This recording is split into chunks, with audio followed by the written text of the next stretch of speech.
I'm a 30-year-old woman, and I have a sister named Reagan who's 2 years older than me. Growing up, Reagan lived for the title of first. First to ride a bike, first to get a phone, first to wear makeup, first to have a boyfriend, first to go to college, first to move out. She made sure everyone knew about it. Even when no one asked, she'd bring it up like she was running some invisible race where only she knew the rules.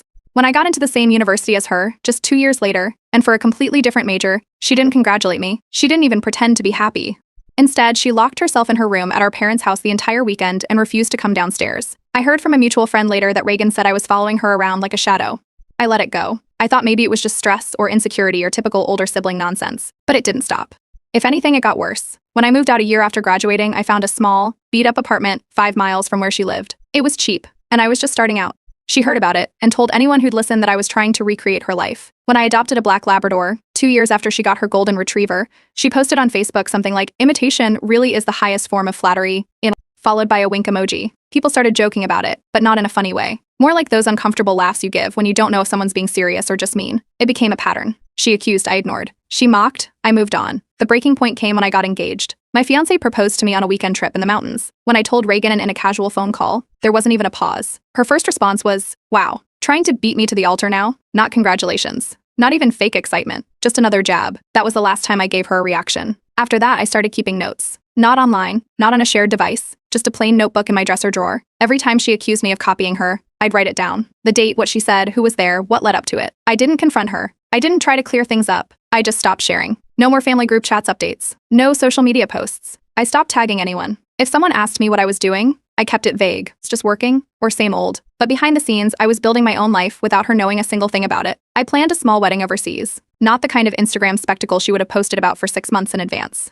Just a quiet ceremony in a place my husband and I loved. Only 20 people were invited, none of them Reagan. My parents came and I told them plainly not to tell her where or when it was happening. They didn't argue. Reagan found out after the wedding when she saw our mom's screensaver change to a photo of us standing barefoot in the sand with matching flower crowns. She told our cousin I was sneaky and trying to one-up her without including her. 6 weeks after that, she got engaged to a guy she met at a New Year's party. It was so fast that even our parents were confused. But Reagan claimed they were soulmates and that they'd known from the beginning. She set the date for exactly 11 months after mine. I didn't care. I'd stopped comparing a long time ago. I had a job I loved, a husband who actually liked being around me, and a home that felt like mine. I didn't decorate it based on Pinterest boards or to impress visitors. I just filled it with things that made me feel calm. I didn't need to announce every move I made to get a reaction out of her. But Reagan wasn't done. She started telling people I was jealous of her, that I rushed into marriage just to beat her, that I copied her down to the details. Even claimed I chose my dog's name because it sounded similar to hers. It was insane. I hadn't spoken to her in over a year at this point. I'd blocked her on everything: phone, socials, even email. She had no access to my life at all, but somehow she still managed to make it about herself.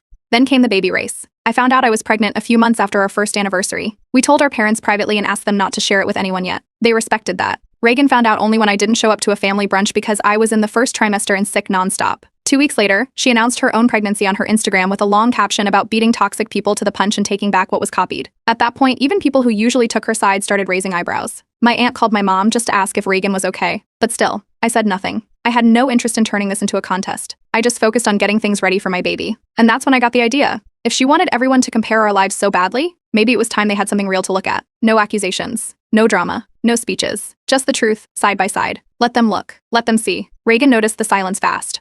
She wasn't used to not being the center of attention, especially mine. For years, she thrived on my reactions. When those stopped, she panicked. Out of nowhere, she sent me a long text talking about how we used to be close and how we should start fresh. I didn't reply. I didn't block her. She was already blocked on everything, but I also didn't open the door again. That window had been closed for a long time. A week later, I got a message from my best friend Fiona with a screenshot. It was a Pinterest board Reagan had created titled Kitchen Dreams.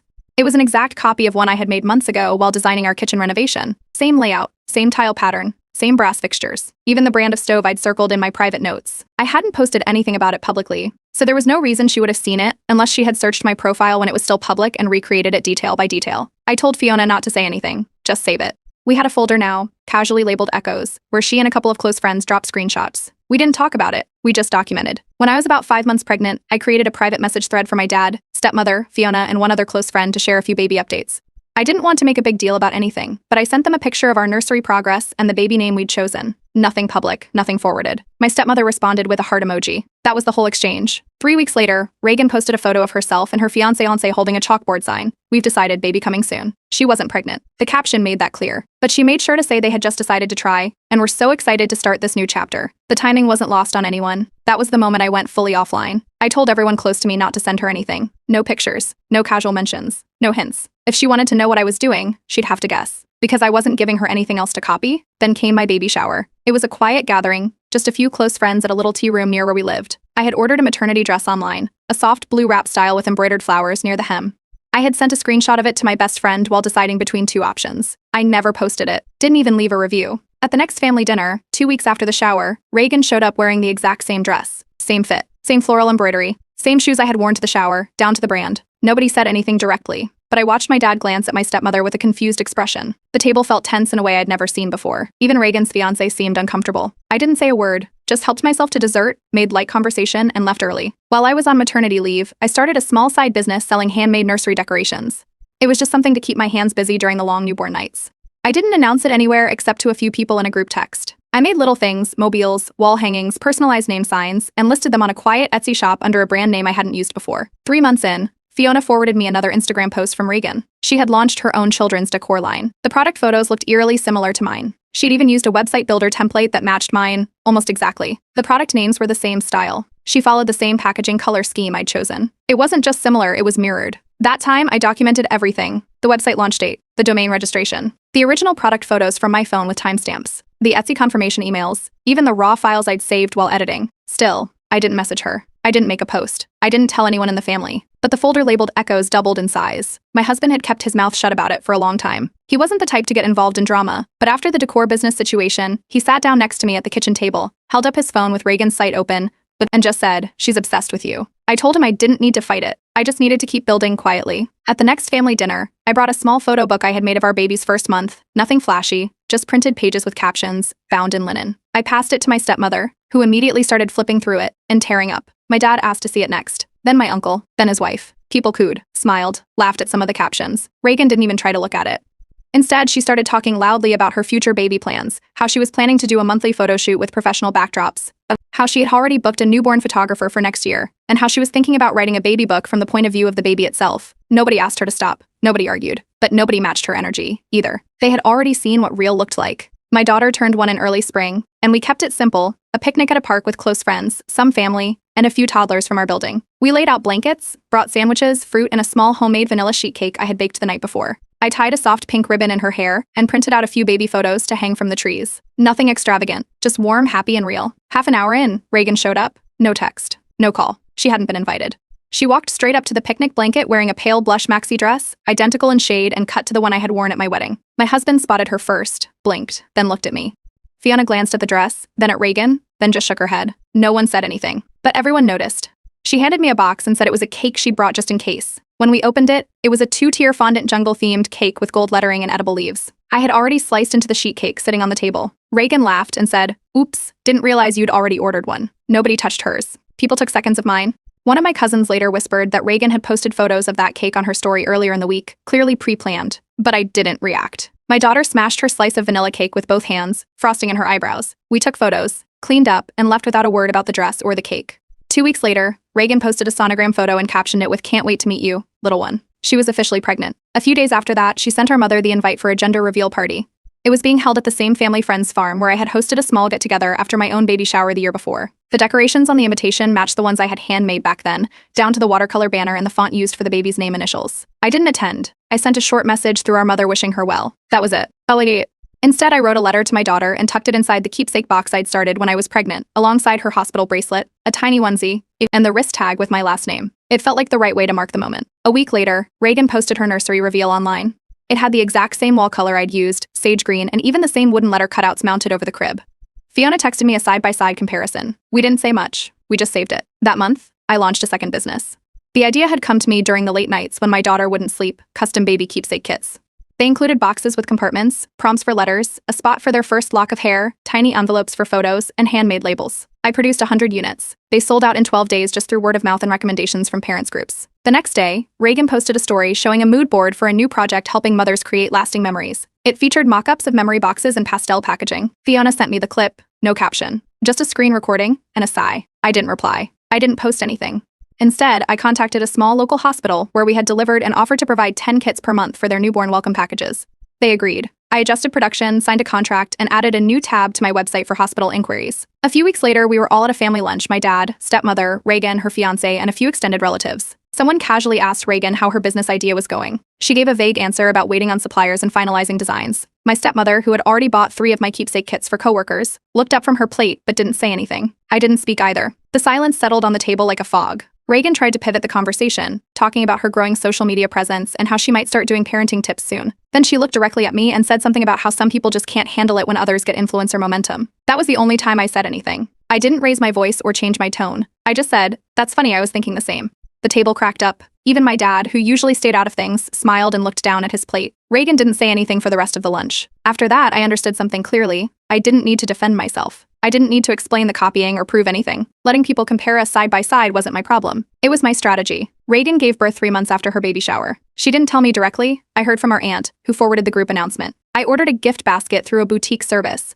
It included a soft blanket, a baby book, organic bath items, and a small candle for her. I didn't attach a name or note, just the basket. It's delivered and done. Fiona told me Reagan received it in front of a few relatives, glanced at it, rolled her eyes, and muttered, "How original." She didn't open it, just set it aside like it was another ad sample. Later that day, she posted a story showing the unopened basket on her kitchen counter with the caption, "Some people just don't know how to be original." It was screenshotted and passed quietly around our cousin group chat. Nobody responded to her post, but from that day on, the tone in the group shifted. People who used to entertain her little digs just moved on or reacted with emojis, never comments. My daughter had just started preschool. I signed up to volunteer for their parent arts program. Once a week, I helped kids paint and make crafts after lunch. No photos, no announcements, just simple participation. 2 weeks later, Reagan posted an exciting new venture, a Mommy and Me vlog.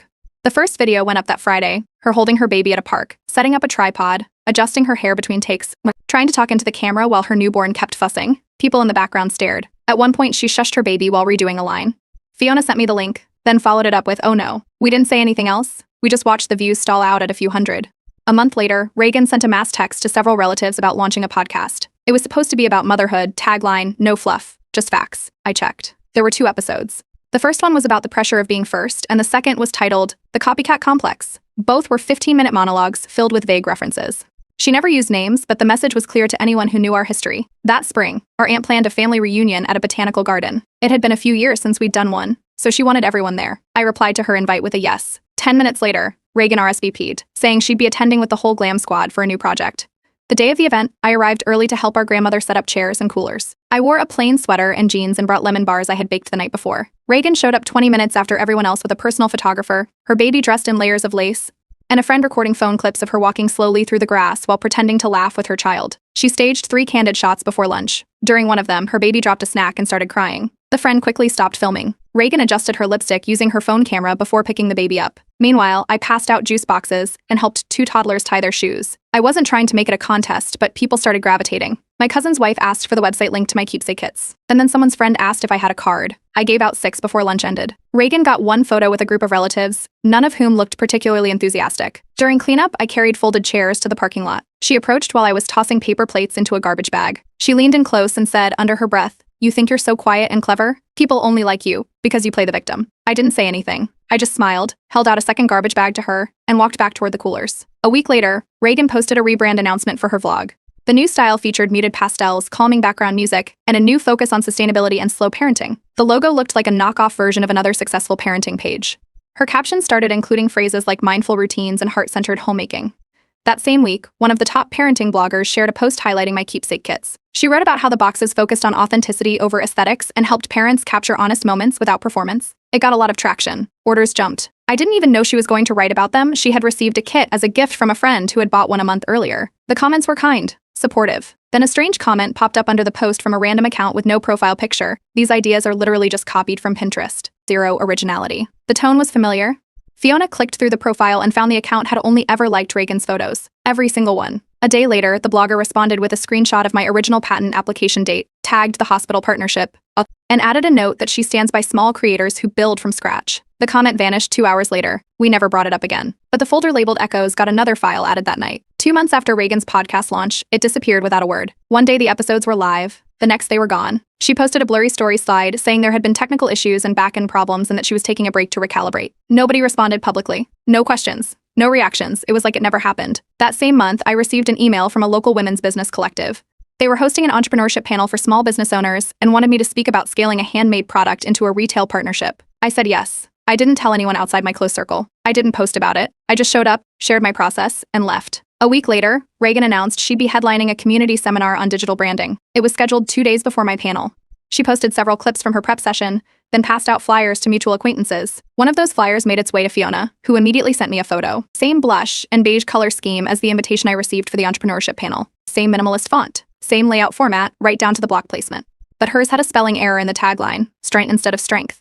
Fiona didn't even laugh. She just saved it and moved on. Her seminar had 22 viewers on livestream. I watched the counter as a guest profile. 15 minutes in, the chat had one person saying, "Where do we ask questions?" with no reply. Mine was held in the city's public library event space. Over 60 women attended. A few brought notebooks. A reporter from the local paper took photos and quoted one of my answers in a short article the next day. They titled "The Peace Mothers Building Quiet Empires." The week after, we had a birthday lunch for our cousin's daughter. Reagan arrived 30 minutes late, full makeup and a silk scarf tied around her neck like she was stepping off a movie set. She stayed long enough to kiss the air next to the birthday girl's cheek and drop a gift bag on the table. Then she made a comment about how some people chase recognition, while others just live authentically, and left before the cake was cut. Later that night, she texted Fiona and asked why no one ever defends her from my constant passive aggression. Fiona didn't reply. She forwarded me the message and moved on. At the same time, my husband and I were finalizing our first home purchase, fully paid. No loans. We kept it completely quiet, didn't tell anyone except our realtor and accountant. On closing day, we called my parents, invited them over, and walked them through the front door with keys in hand. My stepmother cried. We held a small housewarming the following weekend, just 10 people, all close friends and immediate family. Reagan was not invited. She found out from our mother and immediately called me. The moment I picked up, she launched into it, how I excluded her on purpose and used family events to humiliate her. I didn't argue. I just said, "Because you made everything a competition." This wasn't a game. She hung up without another word. That night, she posted a series of videos showing a house tour. The place looked suspiciously like a rental staging. Everything looked new, but not lived in. No toys, no laundry baskets. The closets were empty, and all the plants had the tags still hanging from their containers. A quick reverse image search confirmed the listing. It was a staged unit in a luxury apartment complex across town. Temporary lease, month to month. The next morning, a mutual friend sent me a message. "She's unraveling," it read. I didn't reply. 2 weeks later, a parenting magazine featured my business under a segment titled Moms to Watch. They had reached out after seeing my keepsake kits at the hospital. I didn't pitch them. They found me through word of mouth. The article included a short interview, product photos, and a sidebar about our journey from handmade to hospital distribution. It ran online and in print. Reagan applied to be part of the same magazine's Instagram affiliate program. We found out because she posted screenshots tagging them in 5 different posts, captioned with things like "collabs coming soon," and "so grateful for this chance." The magazine never acknowledged her. She wasn't on their list. I didn't post about the article. I didn't respond to her tags. I didn't make a comment or drop a hint. But every time she tried to erase me, silence me, or twist the story, the world quietly handed me a louder mic without me ever asking for it. Reagan called our dad one afternoon and told him she wanted to host a family appreciation brunch to smooth things over. Said it was about healing and reconnecting. I got the invite the next day. I told my dad no. I wasn't interested in performance pieces dressed up as olive branches. He understood and didn't push. The brunch went ahead without me. Fiona texted me pictures later that evening. Reagan had ordered custom mugs with everyone's names printed on them in gold script. Except mine. My name was missing. It wasn't a forgotten delivery or a mix-up. There was a full spread photo posted later that morning on Reagan's social media. 12 mugs, 12 names. Mine was not one of them. A few hours after that, our cousin Max posted a photo from the brunch. Just the mugs lined up on the table. The caption read, "You forgot someone," and he tagged me. Reagan deleted the entire album from her feed within the hour. I sent Max one of my limited edition art prints as a quiet thank you. It was a watercolor piece I had designed for a recent collaboration, small batch, personal work. He posted a photo of it the next day with the caption, "Real gifts don't come with a camera." His sister liked the post. So did 3 of our aunts. A week later, Reagan texted me. The message was long and filled with accusations that I had poisoned the family against her, that I was gaslighting everyone by playing innocent, and that I was turning people into spies. I didn't reply. I left the message unread and untouched. The next morning, she sent a mass email to half the extended family. It was titled "Setting the Record Straight" and included a bullet point list of everything she claimed I had copied from her. It covered things like the color of my baby shower cupcakes, the middle name of my daughter, the design of my kitchen backsplash, and a nail polish shade she once wore in 2019. It backfired. My dad called her later that evening and told her calmly, "You should probably stop emailing people like this. No one's keeping track the way you think they are." He didn't raise his voice. He didn't defend me. He just made it clear that everyone else had moved on, even if she hadn't. I quietly blocked her email. No announcement. Just gone. 2 days later, a flower delivery arrived at my office. The card read, "I don't want to be enemies." No name, but I didn't need one. I left the arrangement in the break room. One of my coworkers asked if they could take them home. I nodded and went back to my desk. That same week, my director approached me about leading a mentorship program for young women interested in small business ownership. She had heard about the success of my keepsake kits and wanted me to help design the curriculum. I said yes. I didn't post anything. I didn't share the news outside of work. It stayed where it belonged, quiet, productive, real. A few days later, Reagan launched a new Etsy shop selling what she called positivity apparel. T-shirts, tote bags, mugs, all with motivational phrases printed across them. The problem? Half the quotes were lifted directly from the FAQ page of my website, or word for word. Etsy flagged her within a week for copyright infringement. The shop vanished overnight. 2 days later, a new one appeared under a different username with the same products and a long-winded note in the description claiming she was being targeted by jealous competitors. Then came the preschool incident. My daughter came home one afternoon with a small picture book tucked into her bag. The title was My Name is Unique. She handed it to me and said, "Aunt Reagan gave one to everybody today." The main character had my daughter's exact first name. Same spelling, same hair color, even the same stuffed animal she carried around the house. I briefly considered bringing it up with the school or even seeking legal advice, but in the end, I decided to document it privately and stay out of the spiral. A parent from the class texted me later to say the books had been a gift from Reagan, who had dropped them off that morning during pickup and handed them out to every child. I didn't say anything to the school. I didn't message her. I didn't involve myself in whatever message she was trying to send. But that's when it fully clicked. This wasn't copying anymore. This was identity theft with lipstick on it. It wasn't about the ideas or the outfits or the baby names. It was about erasing me while trying to wear my face. She wasn't chasing validation. She was chasing replacement, and I wasn't going to waste time fighting her for a position she made up in her head. I was just going to keep building quietly, steadily, until the sound of my own progress made everything she shouted feel like background noise. Reagan's second attempt at running her positivity shop didn't last long. She had copied product descriptions again, this time from a well-known mental health content creator. Word for word, same layout, even the same promotional slogans. That creator filed a copyright report and included side-by-side screenshots. Etsy didn't hesitate. Her shop was permanently removed, and this time she received a formal notice banning her from opening future accounts under the same information. Over the next few weeks, she made vague phone calls to mutual acquaintances. One of them, a family friend from our aunt's side, called to check in and casually added, "Reagan's convinced someone's out to ruin her." I didn't respond. The truth was, her own shortcuts kept catching up with her. That same week, I received an email from the editor of a mid-sized parenting magazine. They were launching a new column featuring co-authored stories from women in business who were also parents. I was recommended anonymously. I accepted, but under a pen name. No promo, no links, just a clean byline and honest writing. It ran every other Tuesday and quickly became a quiet favorite. Reagan's husband had stayed out of the spotlight the entire time. He never commented, never posted, never inserted himself. But one day, my husband mentioned he'd received a message from him. Just a short note about clearing the air and wanting to end the tension. My husband never responded. We didn't need a conversation that wasn't ours to fix. A month later, Fiona called. Her voice was low, but the words were clear. Reagan and her husband were separating. He had moved into a friend's guest house across town. No drama, no big announcements. He just left. Apparently, he'd reached a breaking point. Fiona told me he said the whole relationship had become about chasing a version of someone else. He said he didn't feel like he married Reagan. He felt like he married a version of me dressed in someone else's clothes. The events, the social media obsession, the constant need to one-up it had worn him down. I didn't react. No gloating. No sympathy. Just stillness. By that point, Reagan and I hadn't spoken in a long time. Not directly. The silence between us wasn't icy. It was empty. Like an old road no one drove anymore. That fall, my daughter started kindergarten. On her first day, I packed her lunch with her favorite snacks, braided her hair neatly, and slipped a small note into her pocket. It read, "You don't need to be louder to be heard." At drop-off, I didn't see Reagan. A nanny walked her daughter in, holding her hand. One of the teachers later told me her child had trouble settling into class. She kept asking to be filmed. During art time, circle time, snack time, she kept looking around for someone to hold up a phone. A full year passed quietly. The local Women's Council held a gala to honor women making meaningful contributions to small business and mentorship. I had no idea I was nominated until I got the invitation in the mail. Someone had submitted my name and portfolio without telling me. At the event, they called my name, and I walked to the stage and accepted the plaque. I didn't look for Reagan. I didn't expect her to be there, but our mother was. She waited quietly at the side of the stage, and when I stepped off, she hugged me and said softly, "For what it's worth, I'm proud of the way you never had to fight ugly." I didn't reply. There was nothing more to say. Later that week, Reagan sent one final message. It wasn't cruel. It wasn't defensive. It just a line of text that read, "I'm moving to another state. I don't want this anymore. I hope you're happy." I didn't reply. I didn't block her either. I didn't need to. It wasn't surrender. It wasn't forgiveness. It was distance. And that was enough. Now, when people bring us up in the same sentence, they don't talk about outfits, matching kitchens, weddings, or photo shoots. They mention different things. They talk about how calm my house feels. They mention how well my daughter speaks for her age. They ask how the mentorship program is going or where they can order another keepsake kit. People compare, yes, but now they compare peace, not aesthetics. Reagan always wanted the spotlight. She fought for it. She reshaped her life around it. But the thing about spotlights is they're hot. They blind you. They only light one direction. She can keep it. I'm not standing in the dark. I'm building something that glows from the inside. A real life. Quiet, steady, and honest. One that doesn't need to be watched to matter.